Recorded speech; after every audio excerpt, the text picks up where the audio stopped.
नमस्कार दोस्तों, मेरे YouTube channel all in one state 2020 में आप सभी लोगों का स्वागत है। आज मैं एक छोटा सा वीडियो लेकर आया हूं जो क्लास 10th से रिलेटेड है।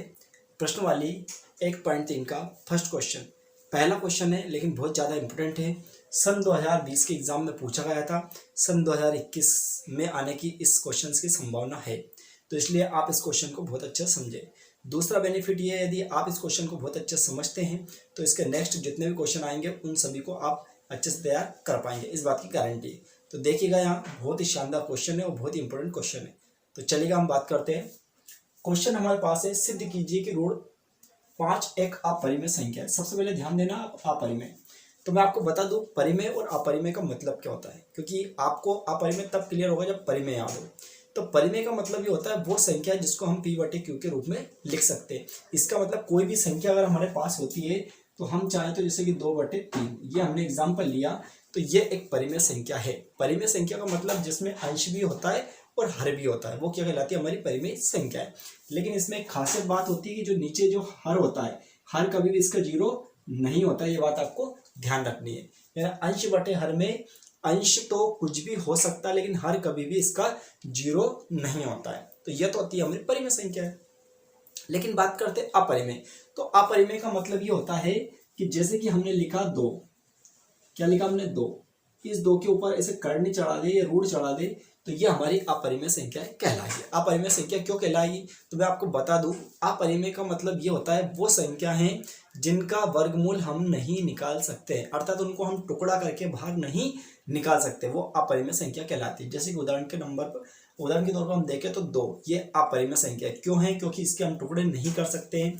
अगर देखा जाए तो √3 ये भी हमारी एक अपरिमेय संख्या हो सकती है, लेकिन अगर मैं कहूँ √4 तो ये अपरिमेय संख्या नहीं है। क्यों नहीं है, क्योंकि हम √4 को हम क्या लिख सकते हैं, 2 × 2 जोड़ा बन के बाहर निकल जाएगा, इसका मतलब ये 2 आ गया, तो ये हमारी अपरिमेय संख्या नहीं होगी। बट √2, √3 या √5 या √7 ये हमारी अपरिमेय संख्याएं कहलाएंगी। तो मेरे ख्याल से आपको सबसे पहले ये क्लियर अपने के दिमाग में हुआ होगा कि परिमेय संख्या और अपरिमेय संख्या क्या होती है। ठीक है, इसके बाद में हमारा क्वेश्चन ये कहता है कि सिद्ध कीजिए कि √5 एक अपरिमेय संख्या है। तो मैं आपको यहाँ एक बात बताऊं कि यदि अगर आपसे क्वेश्चन में परिमेय की बात करते तो आपको अपरिमेय लेके चलना है, और अपरिमेय की बात करते तो आपको परिमेय लेके चलना है, ना इसका विपरीत लेके चलना है। तो हम यहाँ पर क्या लिखेंगे, जब इसका आंसर लिखेंगे हम, तो हम जब भी क्वेश्चन लिखते हैं और मैथ में जब हम हल करते हैं, सोल्व करते हैं, तो उसको हल लिखते हैं हिंदी में, तो हम क्या लिखेंगे यहाँ, माना कि, आप क्या लिखेंगे, माना कि, इस टाइप से लिखना है। तो क्या मान रहा है, √5, तो यहाँ लिखेंगे माना कि √5 एक, आप क्या लिखा है, अपरिमेय, तो आपको क्या लिखे चलना है, परिमेय, तो यहाँ लिखेंगे आप √5 एक परिमेय संख्या है, यानी इस टाइप से आपको लेके चलना है। ठीक है, क्लियर है, क्योंकि अपरिमेय है, परिमेय लेके चलना है। अब परिमेय संख्या को मैंने जस्ट बताया था अभी, परिमेय मतलब वो होता है जिसको P/Q के रूप में लिख सकते हैं। तो इसको हम क्या लिखेंगे, यहाँ लिखेंगे इसलिए, क्या लिखोगे आप, इसलिए, तो √5 को हम लिख सकते हैं P/Q के रूप में लिखा। यहाँ पर आपको दर्शाएंगे जहां P व Q, यानी P और जो Q है ये दोनों क्या है, तो हम लिखेंगे P व Q सह अभाज्य पूर्णांक है। ठीक है, इसके आगे थोड़ा सा लिखना भी, क्या लिखा है, जहां P व Q से अभाज्य पूर्णांक है, ये दोनों क्या है, सहअभाज्य। तो सहअभाज्य पूर्णांक क्या होता है, मैं अभी जस्ट आपको समझाऊंगा। हाँ, इसमें एक चीज क्लियर हो रही है कि Q बराबर नॉट 0, इसका मतलब जो Q का मान है ये 0 नहीं होना चाहिए। ठीक है, तो यहाँ पर हम लाइन लिखते हैं जहां P व Q सहअभाज्य पूर्णांक है जिसमें Q बराबर नहीं 0 के। अब मैं आपको सहअभाज्य पूर्णांक क्या होता है देखो, जैसे कि अगर मैं उदाहरण लिखता हूँ, ये 2/3 ये हमारा सहअभाज्य पूर्णांक है। अब सहअभाज्य पूर्णांक क्या होता है, तो सबसे पहले मैं आपको अभाज्य बताता हूँ। तो अभाज्य संख्या वो संख्या कहलाती है जो स्वयं के अतिरिक्त 1 से कटे, या वो संख्या जो 1 के अलावा स्वयं से कटे, वो अभाज्य संख्या कहलाती है। जैसे कि उदाहरण के तौर पर हमने क्या लिया, 2, ये क्या है, एक अभाज्य संख्या है। कैसे है, क्योंकि सिर्फ 2 से कटेगा या फिर 1 से कटेगा, या 3, तो 3 भी हो सकता है लेकिन 4 नहीं हो सकता है, 5 हो सकता है, 6 नहीं होगा, 7 हो जाएगा। तो अभाज्य संख्या ये होती है। अब आती है सहअभाज्य, तो सहअभाज्य मतलब जो आपने अभाज्य संख्या की परिभाषा पढ़ी तो उसका मतलब भी सहअभाज्य हो जाता है। कैसे, कि जैसे कि अगर देखा जाए 2 को सिर्फ हम 2 से काट सकते हैं, यानी इसका गुणनखंड 2 हो सकता है, 1 हो सकता है। इसी प्रकार 3 का गुणनखंड 3 हो सकता है, 1 हो सकता है। कहने का मतलब ये 3 स्वयं या तो 3 से विभाजित होते हैं या 1 से होते हैं। ये 2 कैसे होते हैं, 2 से या 1 से। तो इस प्रकार की जोड़े की जो संख्या होती है, आपस में क्या होता है, इनका जोड़ा रहता है। तो जोड़ा 2/3 जोड़ा है। या फिर इसको हम ये भी कह सकते हैं, यहाँ पर 2 और 3, ये इसको ऐसे भी लिख सकते हैं। तो ये भी हमारा क्या कहलाएगा, आभाज्य से अभाज्य पूर्णांक कहलाएगा। क्या कहलाएगा, से अभाज्य पूर्णांक। इस टाइप से हम जोड़ा लिख सकते हैं। बात क्लियर आपको। ये यहाँ पर जो अपन ने से अभाज्य पूर्णांक की बात हो रही, तो मैंने यहाँ पर से अभाज्य पूर्णांक समझाया आपको होता क्या है। यहाँ तक क्लियर है। चलो इसके आगे चलते हैं हम। यहाँ तक होना था। अब क्या करेंगे, यहाँ हमने लिखा था इसलिए, ठीक है ना। तो अब इसके बाद क्या करेंगे, एक पक्ष इधर का है, एक पक्ष इधर का, 2 पक्ष है। तो हम ये थोड़ा सा लिखेंगे, दोनों पक्षों का वर्ग करने पर। क्या लिखेंगे आप, दोनों पक्षों का वर्ग, यानी ये और ये दोनों पक्षों का हम क्या करेंगे, वर्ग। तो कैसे करेंगे, ध्यान देना आप। जैसे √5 लिखा, इस पे से वर्ग चढ़ाना, बराबर में लिखा मैंने P/Q और इस पे भी वर्ग चढ़ाना। तो ये वर्ग हो गया। क्लियर। अब क्या करेंगे, √5 के जब हम वर्ग करते हैं सिंगल 5 आता है। इसी प्रकार यहाँ कर देंगे तो P का वर्ग हो जाएगा, यहाँ Q का वर्ग हो जाएगा। अब मैं आपको समझाऊँ डायरेक्टली 5 मैंने कैसे लिखा। तो 9वीं क्लास की बात है, जब √5 का देखना है, इधर √5 का जब हम √5 में इंटू करेंगे, इंटू क्यों करेंगे, क्योंकि वर्ग लगा है। √5 का मतलब वर्ग, तो √5 का वर्ग का मतलब 2 बार लिखना है √5 को। तो हमने 2 बार लिखा, तो इसको जब हम दोनों का एक रूट चढ़ा के 5 × 5 जब करते हैं, तो हमारा सिंगल ये जोड़ा बन जाता है, 5 बार आ जाता है। इसलिए मैं डायरेक्टली यहाँ 5 लिख दिया। या फिर मैं आपके माइंड में भी क्लियर करता हूँ कि जैसे कि मान लो वो संख्या है, जैसे कि √2 और √2। तो √2 का जब हम √2 में इंटू करेंगे या गुणा करेंगे, तो डायरेक्टली आप 2 आंसर लिख सकते हैं। √3 का यदि √3 में गुणा करना है, डायरेक्टली आप 3 आंसर लिखेंगे, ठीक है। √4 का अगर √4 में करेंगे, डायरेक्टली आप क्या लिख देंगे, 4। तो इसी प्रकार मैंने यहाँ पर क्या करा, √5 का मुझे वर्ग करना था, तो √5 को अगर √5 2 बार लिखता हूँ, तो डायरेक्टली मैंने क्या लिख दिया, 5। क्लियर है यहाँ पे। अब क्या करना देखिए, इस Q के वर्ग को उठा के आपके इस 5 के स्थान पर, 5 को उठा के इस Q के स्थान पर लिखना है। तो इसको अगर मैं ऐसे लिखता हूँ, तो Q का वर्ग हो जाता है बराबर में P का स्क्वायर बटन कितना पहुंचा जाता है, 5। इसको मैं समीकरण 1 दे दूंगा। यहाँ तक क्लियर है।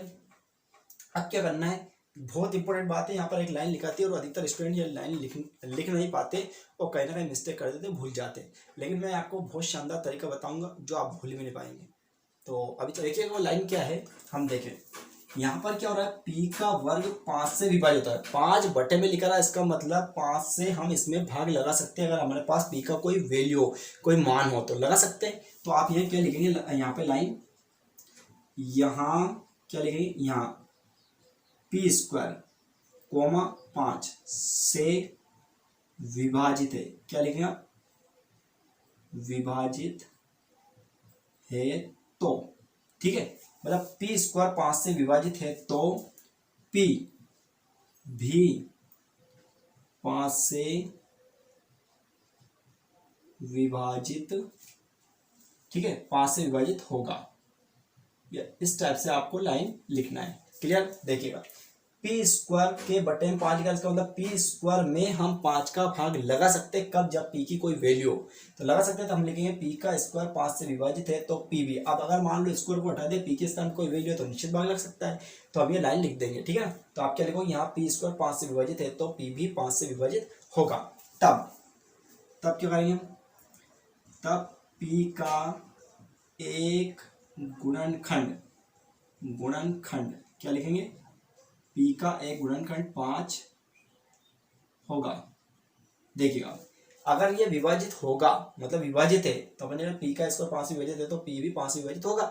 तब उस कंडीशन में P का एक गुणन 5 होगा, यानी 5, यानी इसका मतलब ये हो जाता है जैसे हमारे पास P का स्क्वायर है बटे 5 है, तो इस P के स्थान पर ऐसी कोई वैल्यू लेना है आपको जो 5 से तो कटे कटे। तो मान लो हम 5 लेते हैं इंटू बटे 5। आप इंटू में यहाँ पर 1 भी रख सकते हैं, 2 भी रख सकते हैं, 3 4 कुछ भी रख सकते हैं, लेकिन ये एक वैल्यू तो आपको 5 रखना ही है। तो 5 रखना है, तो हमने क्या करा, ये 5 यहाँ पर लिखा है। तो हमने लिखा था P का एक गुणनखंड 5 होगा। यहाँ लिख सकते हैं हम, अतः करके लिख भी सकते हैं। देखिए, अतः आप लिखेंगे P बराबर 5m। अब 5m क्यों लिखा, देखिए जैसे मैंने बोला आपके 5 का आगे कुछ भी हो सकता है, 1 2 3 4, तो इसका मतलब वो कुछ ना कुछ पूर्णांक है। तो हम लिख देंगे यहाँ m पूर्णांक है, इस टाइप से आपको लिखना है। क्या लिखोगे, यहाँ m पूर्णांक है, कहने का मतलब यहाँ m जो हमारी वैल्यू होगी वो क्या होगी, पूर्णांक में होगी। अब कुछ भी हो सकती है, तो जो p का हमारे पास जो वैल्यू आती है, p का जो मान आता है वो समीकरण में रखेंगे समीकरण एक। हम कैसे मान रखते हैं, ये p का जो मान है समीकरण एक में रखेंगे। तो आप यहाँ लाइन लिखोगे, p का मान समीकरण एक में रखने पर, इस टाइप से आपको लाइन लिखना है। क्लियर है, यानी इस p की वैल्यू को टच कहाँ पर रखना, समीकरण एक। तो समीकरण एक क्या, उसको उतारेंगे। तो समीकरण एक ही हमारे पास q का स्क्वायर बराबर है p का स्क्वायर बटे में 5। ठीक है, ये उतार दिया।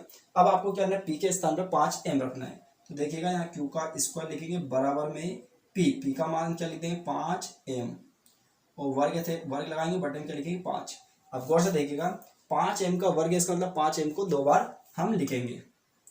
तो q का स्क्वायर बराबर लिखेंगे लाइन, और पहले लिखेंगे 5m इंटू ये 5m, 2 बार लिखा, और बटे में 5। तो ये एक 5 से हम एक 5 को कैंसिल कर सकते हैं। तो हमारे पास क्या बचता है, q का स्क्वायर बराबर बचेगा हमारे पास, ऊपर बचेगा मात्र 5, और m में m का गुणा करें तो m का स्क्वायर, लेकिन नीचे कुछ नहीं बचेगा। तो आपको ये लाइन लिखने की जरूरत नहीं है, डायरेक्ट आप क्या लिख सकते हैं 5m का स्क्वायर। क्लियर, m का स्क्वायर कैसे बचा, 1m और 1m, यानी m का m में जब हम इंटू करेंगे, गुणा करेंगे, क्या हो जाएगा स्क्वायर, यानी गुणा करने पर घाते जुड़ती है। इस टाइप से हमने क्या कर दिया, इसको वर्क कर दिया। अब यहाँ पर क्या करना है आपको, देखिएगा बहुत ही सिंपल है, पर देखना अति आवश्यक है। तो आपको करना है, इस यहाँ पर q स्क्वायर को मैंने ऐसे लिखा, और इसके बटे में मैं 5 को इधर लाता हूँ, तो बराबर मेरे पास बन जाता है यहाँ पर m का स्क्वायर। तो ये कंडीशन है हमारी, सेम इस कंडीशन के जैसी हो चुकी है। तो आपने जो ये लाइन यहाँ पर लिखी थी, वो की वही लाइन सेम टू सेम आपको यहाँ लिखना है, बस वो कुछ भी नहीं करना है। और कैसे लिखना है तो देखिएगा, मैं बताऊँ, सेम इस लाइन के अनुसार इस लाइन को अब लिखेंगे। कैसे लिखेंगे देखिएगा, बिल्कुल मैं आपको लिख के बता रहा हूँ। इधर इस साइड में कर देता हूँ, क्योंकि इधर आपको नहीं दिख रहा होगा। तो देखिएगा कैसे लिखते हैं हम, यहाँ लिखा हमने यहाँ, तो हम भी क्या लिख देंगे यहाँ। अब यहाँ लिखा था हमने पी स्क्वायर, तो पी स्क्वायर इसलिए लिखा था, पी स्क्वायर के बटे में 5 था। यहाँ क्या है, क्यू स्क्वायर के बटे में 5, तो हम क्या लिखेंगे यहाँ क्यू स्क्वायर। तो लिख देंगे क्यू स्क्वायर, ठीक है, कोमा 5, बिल्कुल लिखा, ये लिखा 5 से विभाजित है तो क्यू भी, देखो यहाँ क्या लिखा था हमने पी, तो वहां लिखा क्यू, क्यू भी बिल्कुल ऐसा लिखेंगे, क्यू भी 5 से विभाजित होगा। ये इस टाइप से आपको लिखना है, बिल्कुल लिखा, ये लाइन लिखी सेम टू सेम। एक बार गौर से देखिए, यहाँ लिखा पी स्क्वायर 5 से विभाजित है, तो पी भी 5 से विभाजित होगा। यहाँ पर भी क्या लिख दिया, यहाँ क्यू स्क्वायर 5 से विभाजित है, तो क्यू भी 5 से विभाजित होगा। बिल्कुल। अब आपको क्या करना है, जैसे हमने लाइन लिखी थी, इसको थोड़ा सा आप स्थिति नंबर 1 लिखे। क्या लिखे आप, स्थिति नंबर 1, इस टाइप से लिखे। और इसको जो लाइन लिखी है आपको, इसको क्या लिख देंगे, स्थिति नंबर 2 लिख देना। क्या लिख देंगे, स्थिति नंबर 2, इस टाइप से लिख देना। यानी एक स्थिति हमारी ये प्राप्त होती है और एक स्थिति हमारी ये प्राप्त होती है, इस टाइप से हमने लिखा।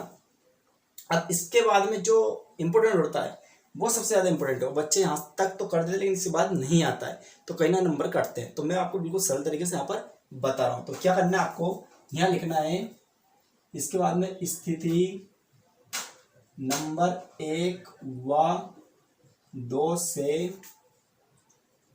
स्पष्ट है कि, क्या लिखा, स्थिति नंबर 1 व 2 से स्पष्ट है कि P बटे Q, क्या लिखना आपको, P बटे Q एक परिमेय, P बटे Q एक परिमेय संख्या है। तो ध्यान करना आप, मतलब स्थिति नंबर 1 व 2 से स्पष्ट है कि P बटे Q एक क्या है, परिमेय संख्या है। तो ये हमारे पास जब परिमेय संख्या है, इसका मतलब ये भी परिमेय संख्या हो सकती है, क्योंकि ये है तो ये भी होगी। तो हम क्या लिखेंगे, परिमेय संख्या है तो √5 भी एक परिमेय, ठीक है, √5 भी एक परिमेय संख्या होगी, जो कि कल्पना मात्र है, जो कि एक कल्पना मात्र। ध्यान देना मेरी बात पे, मैं क्या कहना चाह रहा हूं, स्थिति 1 और स्थिति 2 से हम कहते हैं, यानी हमें पता चलता है कि P/Q एक परिमेय संख्या है, तो √5 भी एक परिमेय संख्या होगी, जो कि एक कल्पना मात्र। कल्पना मात्र का मतलब ये हमने माना है कि √5 एक परिमेय संख्या है, तो हमने माना, उसके अनुसार हमारे पास प्रूफ हो रहा है कि ये परिमेय संख्या है। तो अगर ये परिमेय संख्या है, इसका मतलब कि जो दे रखा वो क्या कहलाएगा? अपरिमेय कहलाएगा, क्योंकि हमने तो माना था परिमेय और हमारे पास परिमेय आया है, तो आया है तो जो दे रखा वही तो रहेगा। तो इसका मतलब हम ये लिख देंगे कल्पना मात्र। अतः क्या लिखेंगे इसके आगे? अतः हमारा निष्कर्ष, क्या लिखेंगे आप? अतः हमारा निष्कर्ष निकलता है कि √5 एक अपरिमेय संख्या है। ठीक है, ये हमारा निष्कर्ष निकलता है √5 एक अपरिमेय संख्या है, और यही हमें सिद्ध करना था। आप चाहे तो लिख सकते हैं इति सिद्धम। क्या लिख सकते हैं? इति सिद्धम या हैंस प्रूफ, यानी हमने प्रूफ कर दिया कि √5 एक अपरिमेय संख्या है, ये हमें सिद्ध करना था और ये हमारे पास आ चुका है। बस ये आपका सवाल बिल्कुल कंप्लीटली हो चुका है। तो मेरे ख्याल से आपने अगर इस सवाल को अच्छे से समझा होगा, तो इसके नेक्स्ट इसी प्रश्नवाली में और भी सवाल बिल्कुल यही तरीके से होंगे, तो आप वो बहुत आसान तरीके से कर पाएंगे। यदि आपको कहीं ना कहीं डाउट लगता है तो आप मुझे कमेंट में निश्चित बताएं, तो मैं हो सकता है आपको और अच्छे से समझाने का प्रयास करूंगा। लेकिन मुझे विश्वास है कि आपको ये वीडियो देखने के बाद में क्वेश्चन बिल्कुल कंप्लीट तरीके से याद हो गया होगा। पूरा वीडियो देखने के लिए थैंक यू सो मच।